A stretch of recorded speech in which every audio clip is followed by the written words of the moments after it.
Bismillahirrahmanirrahim. Assalamualaikum warahmatullahi wabarakatuh. Alhamdulillahirabbil alamin, wassalatu wassalamu ala asrofil anbiya'i wal mursalin wa ala alihi wa ashabihi ajmain. Amma ba'du.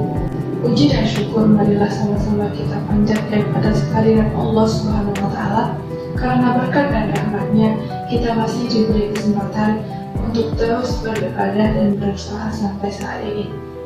Salawat rangkaian salam marilah sama-sama kita haturkan kepada junjungan kita Nabi Muhammad SAW yang telah membawa kita keluar dari zaman jahiliyah dan yang menjadi suri tauladan kita dalam berdakwah.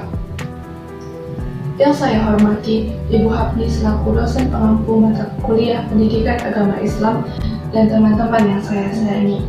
Sebelumnya, izinkan saya memperkenalkan diri. Nama saya Tiara Syahila dari kelas IISB 20. Pada kesempatan kali ini, saya akan membawakan tema Tidak Mandiri, Tidak Bahagia. Teman-teman, pernahkah kita merasa bahwa kita sudah terlalu lama berada di zona nyaman, lalu kita merasa ingin keluar dari zona nyaman tersebut?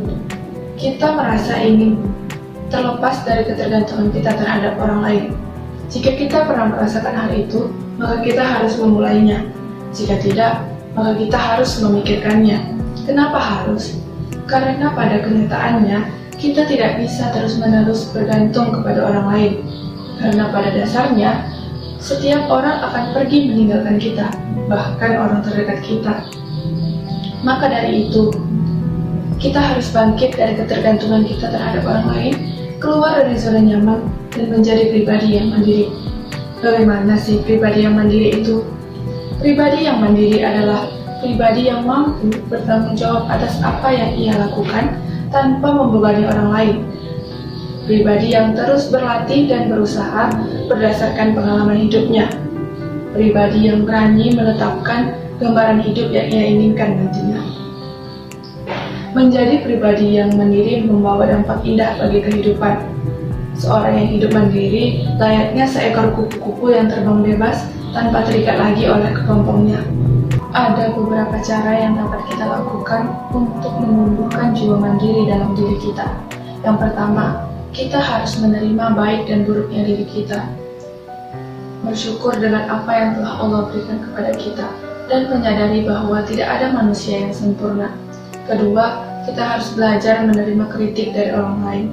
Ketiga, kita harus mulai untuk menyelesaikan urusan dan masalah kita sendiri, tidak bergantung kepada orang lain, dan lebih percaya diri.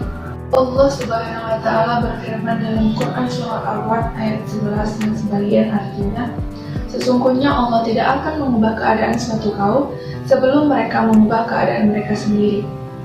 Dengan menjadi pribadi yang mandiri, banyak manfaat yang dapat kita peroleh bagi diri kita.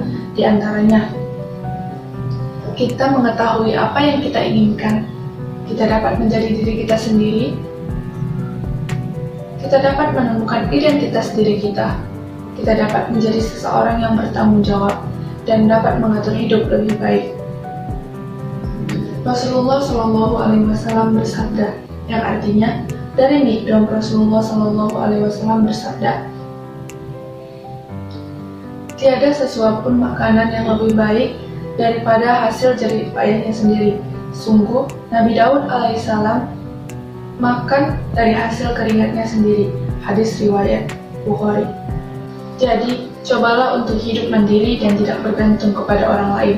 Percayalah, kita lebih kuat dari apa yang telah kita pikirkan. Jangan takut untuk mencoba menjadi pribadi yang mandiri. Jangan sampai kita terbawa arus dan menjadi korban zaman. Karena sudah bukan saatnya lagi kita mudah tergoda dan tidak memiliki pendirian. Kita harus menyadari bahwa hidup yang sekali ini harus dimanfaatkan dengan baik. Jangan sampai kita menyia-nyiakan waktu dan menyesal nantinya. Hidup yang mandiri bukan berarti tidak membutuhkan orang lain. Hanya saja kita melatih diri kita untuk tidak berharap kepada makhluk. Demikianlah yang dapat saya sampaikan. Lebih dan kurangnya saya mohon maaf. Kepada Allah saya mohon ampun. Wabillahi taufiq wal hidayah. Assalamualaikum warahmatullahi wabarakatuh.